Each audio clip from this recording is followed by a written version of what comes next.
कहानी की शुरुआत में हम हमारे हीरो माकोटो यामेरी को देखते हैं, जो कि एक कल्टीवेटर होता है।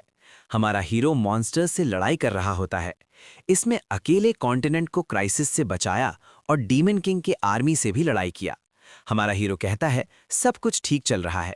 तभी उसके पीछे एक मिस्टीरियस लड़की आ जाती है। वो कहती है अब हमें अगले प्लान की तरफ बढ़ना चाहिए। तभी हमारे हीरो के कमांडर उस पर अपनी स्वॉर्ड से हमला कर देते हैं। वो हैरान हो जाता है। वो पूछता है तुमने मुझे धोखा क्यों दिया, और गुस्से में कहता है मैं तुमसे अपना बदला लूंगा। तभी हमारे हीरो की आंख खुलती है। उसके सामने एक लड़की होती है जो टीचर को बताती है कि यामेरी को होश आ गया है। हमारा हीरो कहता है रुको, मैं तो मर गया हूं। हमारा हीरो बाकी सबसे पूछता है कि वो कौन है। तभी एक लड़का बोलता है तुम सच में यामोरी परिवार के सबसे कमजोर यंग मास्टर हो। तभी दूसरा कहता है इसलिए तो उन्होंने तुम्हें अपने परिवार से निकाल दिया। तभी वहां एक लड़की अपने बॉयफ्रेंड किताबा के साथ आती है।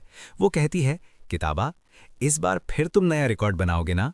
किताबा भी कॉन्फिडेंस के साथ हाँ कर देता है। तभी टीचर कहती है चलो सब टेस्ट कंटिन्यू करो, और हमारे हीरो को फ्लैशबैक आने लगते हैं।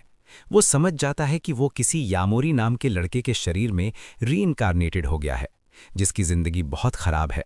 कमजोर होने के कारण परिवार ने भी कभी नहीं अपनाया, और पेरेंट्स की डेथ के बाद परिवार से निकाल दिया गया। हमारे हीरो को यकीन नहीं हो रहा था कि वो रीइंकारनेटेड हो गया है। तब उसको पता चलता है कि इस वर्ल्ड में लोगों को कल्टीवेट करने नहीं आता। हमारा हीरो वहां के एनवायरनमेंट में अलग तरह की एनर्जी महसूस कर पा रहा था। अपनी पुरानी जिंदगी की यादों के कारण वो जानता है कि इस एनर्जी को कल्टीवेट कैसे करना है। वो कल्टीवेशन स्टार्ट कर देता है। वो फैसला करता है कि वो अपनी कल्टीवेशन की स्टेज 11 तक वापस जाएगा और बदला लेगा। फिर वो कहता है कि अभी वो सिर्फ स्टेज 1 पर है। वो अपनी स्ट्रेंथ चेक कराने के लिए रेस में भाग लेने के बारे में सोचता है।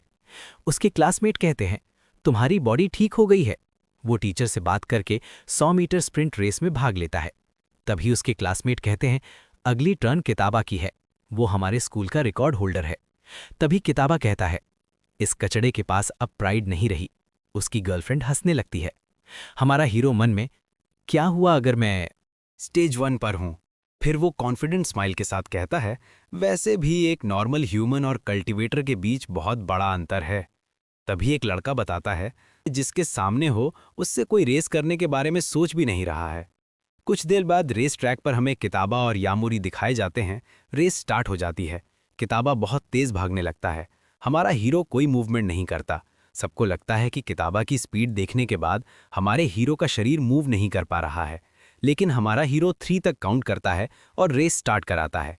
किताबा को पता भी नहीं चलता कि हमारे हीरो ने कब उसे पीछे छोड़ दिया।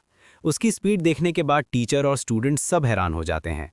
हमारा हीरो और फार्मिंग करते हुए फिनिश लाइन पर खड़ा होकर कहता है कि एक ह्यूमन और कल्टीवेटर के बीच में मॉडर्न ह्यूमन और आदि मानव जितना बड़ा अंतर है, और किताबा के हाथ से फिनिश को छीनकर उससे पहले क्रॉस कर देता है। फिर टीचर उसको बताते हैं कि उसने 9.88 सेकंड्स में रेस कंप्लीट करके न्यू रिकॉर्ड बनाया है। वहीं दूसरी तरफ किताबा हैरान होता है। उसे ये इम्पॉसिबल लग रहा होता है। हमारा हीरो किताबा के सामने खड़ा होकर कहता है तुम मेरी और फिजिकल को कंपेयर भी नहीं कर सकते। हमारे कोल्ड आइस के साथ कहता है ये तो बस शुरुआत है, मैं फिर से टॉप पे जाऊंगा। और ये चैप्टर यहीं खत्म हो जाता है।